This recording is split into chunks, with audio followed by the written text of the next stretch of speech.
Alright guys, welcome back to the channel. Today we are going to talk about cryptos for beginners. So guys, we're in a huge bull market right now.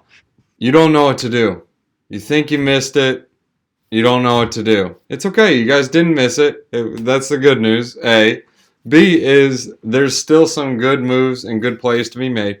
Obviously there's some altcoins in there you can look at, but if you guys don't have a lot of time, you guys have a busy work, or you guys have a full-time job, you have no time to look at cryptocurrencies, I'm just going to go over a couple of projects that if you guys have $100, $50, or even just $20 to put your money into, here's where you should place it. So obviously, first off, welcome to the channel. Thanks for tuning in, guys. If you guys like this video, smash that like button. If you don't like it, hit that dislike button. We talk about cryptocurrencies, teach you about different things. You guys can play some of my videos while you're driving home, while you're laying down, or while you're watching TV, or while it's during a commercial. We'll pop it on during commercial break, right? Anyways, so let's go and get into it. First one would be Bitcoin. So the reason why I say Bitcoin is, well, it's not financial advice, but everyone's going into this one. This is the first cryptocurrency to go into, and it's the biggest one there. You can buy it on any exchange you want. Literally any crypto exchange that exists has Bitcoin on it, period. With the exchange itself, you literally can sign up for a Coinbase account, Crypto.com account, a eToro account. There's so many different accounts. It's so easy to buy Bitcoin now. You can even spend it at stores. There's also an option where you can buy Bitcoin at an ATM. So many different ways. So what is Bitcoin? Well, Bitcoin is basically same thing as you think of like gold. There's a limited, well, they say there's a limited supply of gold, and then other people say, oh, you can mine it on asteroids. What?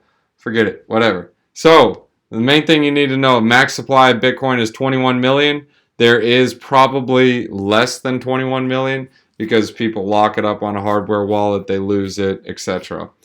So all you need to know is this currency, there's only a limited supply, and if more and more people want it, you know how it works.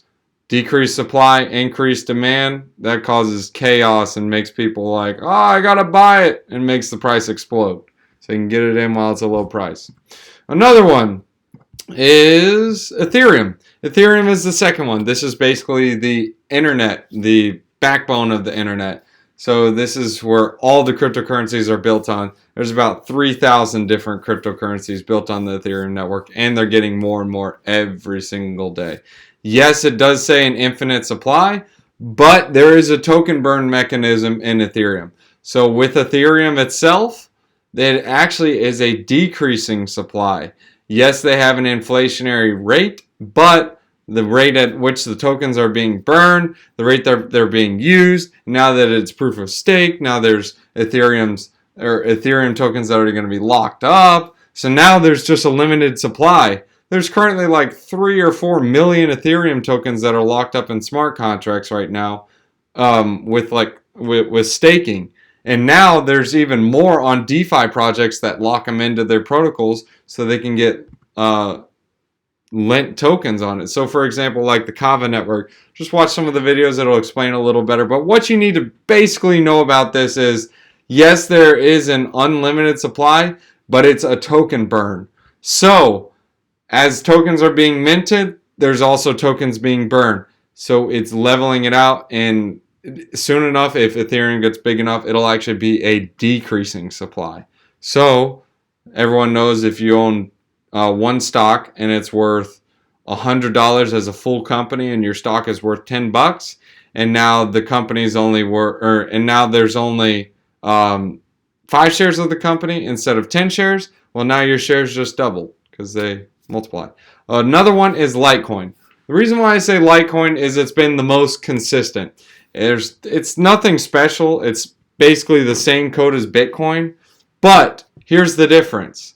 Litecoin has always been in the top 10 cryptocurrencies, period, of all time, out of every period, out of every instant, out of every situation. Litecoin's been the most consistent.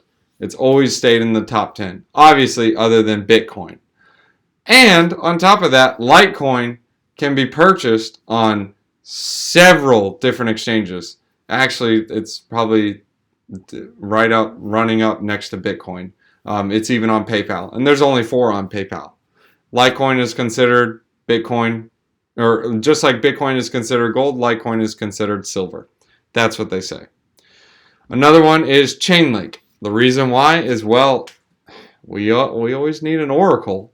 And the reason why is because there's so many smart contracts and so many different things happening on the network, and all it takes is someone to put the wrong information out there. So say, for example, in the real world, Donald Trump is the president, but in the digital world or Chainlink world, not Chainlink, but blockchain world, Hillary Clinton's the president. Well, the reason why is because someone was a bad actor, they gave the wrong information, etc. That's why we need truth and honesty.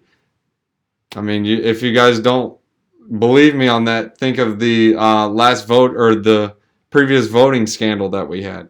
We didn't even know who the president was for months. It's ridiculous. Hence why we need Chainlink for the network. And another one is Polkadot. There also is Cosmos, but Polkadot, Polkadot and Cosmos are both good, but Polkadot is a little bit different than Cosmos. So you can think of Polkadot like a country. So like the United States, and then you have the states, which are their individual blockchains. And the United States would actually be Polkadot, the Polkadot ecosystem. So the nation has their own set of rules, and the states have their own set of rules. So they can run about doing what they need to do. Cosmos is a little different because each blockchain is just connected with each other, and it makes up all the states, and then it makes up the nation. So there isn't a governed set of rules for the whole entire blockchain. It's both good and bad. So there are some people that, oh yeah, you can build your own blockchain and prefer to be self-sustaining and separate from the network, like Binance did or like Kava did, just for example. So they're both really good projects. So this one really was a toss-up, but a lot of people and a lot of different developers are behind Polkadot. Gavin Wood, one of the helpers not one of the helpers, but one of the people behind the Ethereum network, he's behind the Polkadot project. And that also brings me to the last one. Well, there are a couple more, but you guys don't have a lot to invest in. We're just going to say you only have $100, for example. You could have more, or you could have less. But the other one is Cardano. So Cardano, well, also the last thing on Polkadot is it's interoperable. So these blockchains need to talk to each other. Because in my opinion, I don't think we're just going to have one blockchain that wins it all in the future. So there's not just going to be a Bitcoin. In my opinion, there's going to be several different blockchains and several different projects working each other. For example, you use your iPhone, you go to the App Store, you don't just have one app. You don't just have a phone. You have many different apps. And that's, in my opinion, how it's going to work. The other one is Cardano. Well, because Ethereum has some serious scaling issues, but everyone is on Ethereum. So Polkadot, Ethereum integrating could help, and Cardano is working to integrate with Ethereum. So it's kind of like a win-win situation. They do have a large supply, but this team's going places. They got Charles Hotchkins behind them on the team. Sorry if I don't pronounce names good, guys. My pronunciation is horrible. But anyways, these are the projects I'm looking at. If you are beginning in cryptocurrencies and don't know where to go, don't know where to look.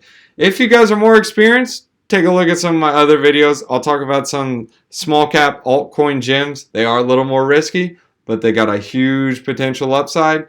And if you guys are new and don't know much about it, watch my videos, learn about it. So guys, thanks for watching. If you guys are new to the channel, go ahead and smash that like button. If you are not already subscribed, go and subscribe. We teach you about cryptocurrencies, different projects, and different things, and how to avoid getting wrecked. Thanks for watching, guys. We'll see you in the next one. Alright, guys, don't forget, man, we got this wisdom one-liner. Proverbs chapter 25, verses 19. Like a broken tooth or a lame foot is reliance on the unfaithful in a time of trouble. That's pretty brutal, guys. Man, yeah. Tell me what you guys think about that in the comments. To me, what I think is, well, if you're going to depend on someone, you better trust on them. Because if you're trusting your life with them, and they fall through on you, well, guess what? You're probably dead. Thanks for watching, guys.